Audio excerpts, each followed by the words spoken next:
Wednesday. And it will be due the following Monday.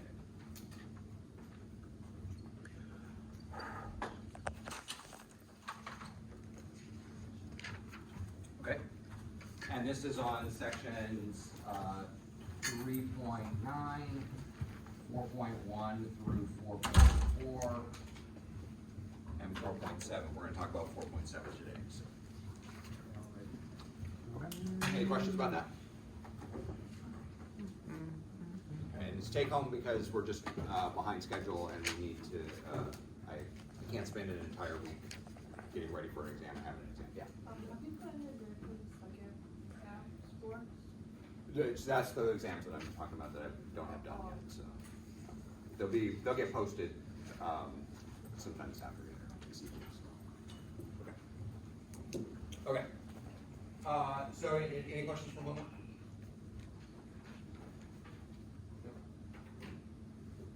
Okay, so what we're going to start at 4.7 is optimization.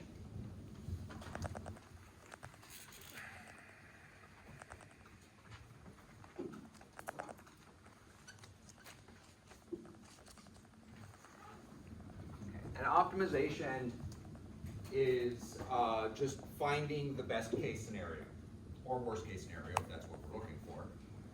But really it just comes down to finding maximums and minimums. But we're going to be doing it now in solving real problems here. So we're not just necessarily going to be given a function, we're going to have to figure out the function ourselves most of the time. Okay? And so,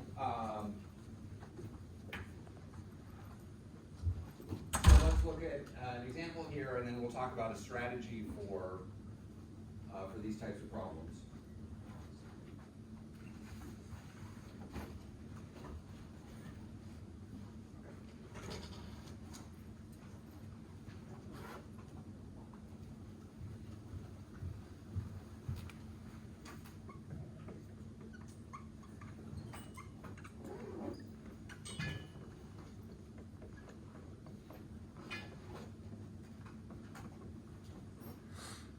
So a farmer has 2,400 feet of fencing and wants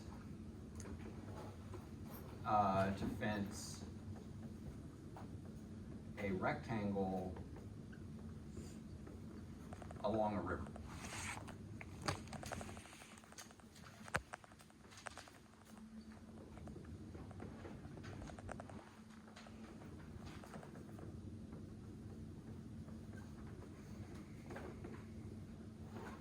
But because it's along the river, he only needs to fence 3 sides of the rectangle.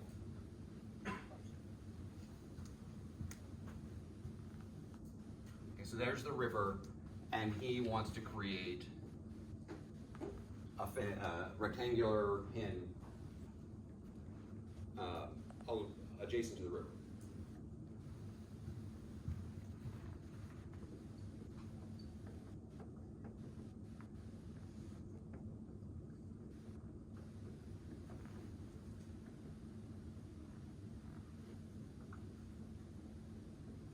What dimensions maximize area?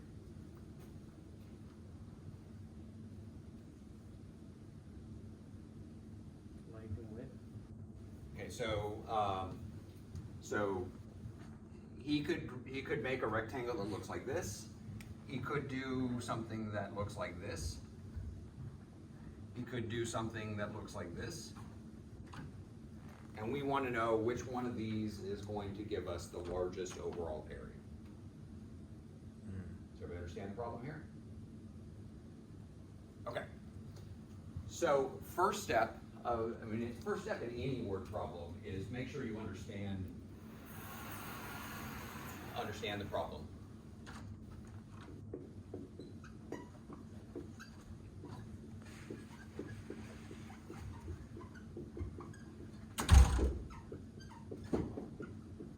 Okay. And the steps are going to be kind of similar to the related rates, but it's going to have some key differences. Okay. So we understand the problem.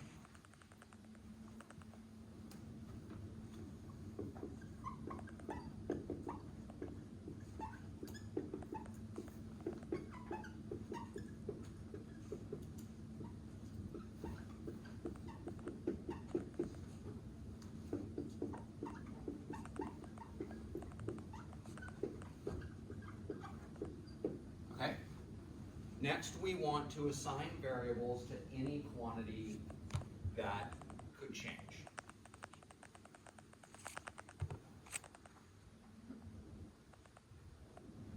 And also identify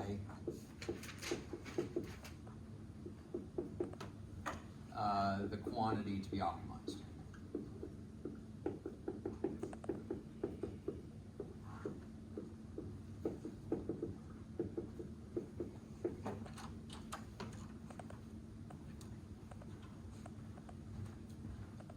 Okay. Now, for the purposes of this list, I'm going to call this quantity Q. In the actual problem, you can call it label it whatever letter you want, and we're going to do that based off of whatever it is. But for this list, I'm going to refer to it as Q because I need to refer to it in the later steps. Okay, so looking at this picture, these pictures, what can change on this rectangle? What does the farmer have control over that he could change? The width and height. Okay, so we'll just call this W and we'll call this H. So we're assigning variables to those quantities because those quantities could change. Does that make sense, everybody? Okay. And what is it we're trying to optimize here? To find the maximum or minimum of? Area. Yeah, we're maximizing area. So we want to find the maximum area, which we'll call A.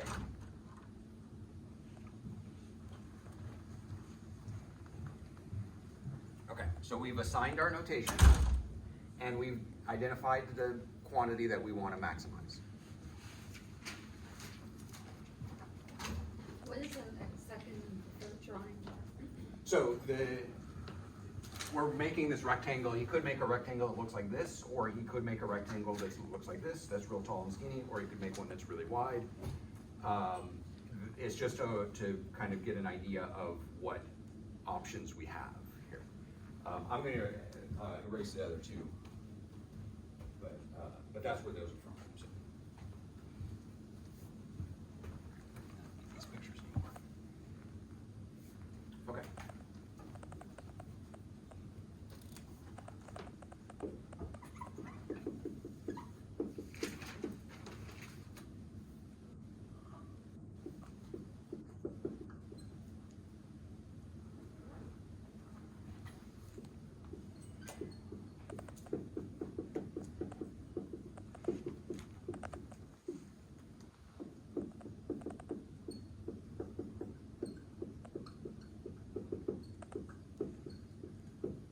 Okay. Next thing we want to do is we want to write the desired quantity in terms of the other variables.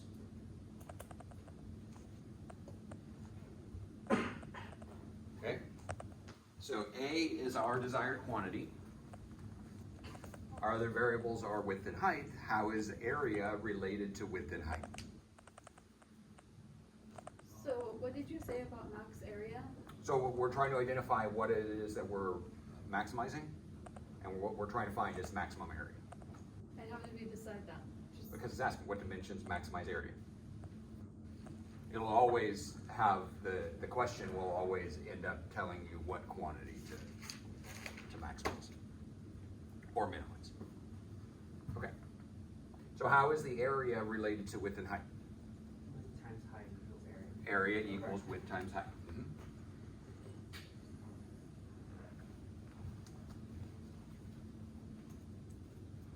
Okay.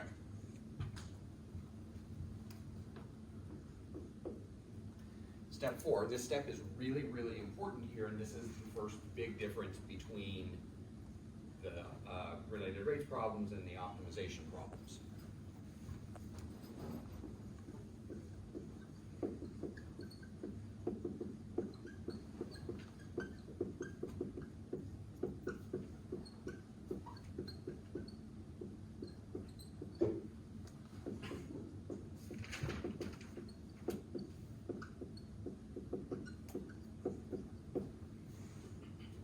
This step we need to reduce down to a single variable, and we have to use given information to be able to do that. in related rates problems, we didn't always have to eliminate variables, but for optimization problems, we do. Okay? So we have to use additional information about this rectangle to get rid of one of our variables. We have two variables, W and H. We need to get rid of one of them. What piece of information have we not used so far? Or this, 40%. that we have 2,400 feet of fence. Okay, so that tells us that this distance around here is going to be 2,400 feet, right? And so how can we use that to get rid of one of our variables? So what is, so if this is W and that's H, what is this distance around here? 2H plus W. Yeah, so we have the additional information that 2H plus W is that perimeter of that. Does everybody see that? And what does that need to equal? Area. That doesn't need to equal area. That's how much fence we have. So this is going to be 2,400. So how is it 2H? Because to get from here to here, we go H plus W plus H. Okay? So what can we do if we have this? How can we use this to get rid of one of our variables? Isolate one. We just isolate one and we substitute. So, and it doesn't matter which one you get rid of, just whichever one's going to be easier. In this case, the W is going to be easier to isolate than the H is. So W equals 2,400 minus H. 2H. Minus 2H. Yeah. Minus 2H.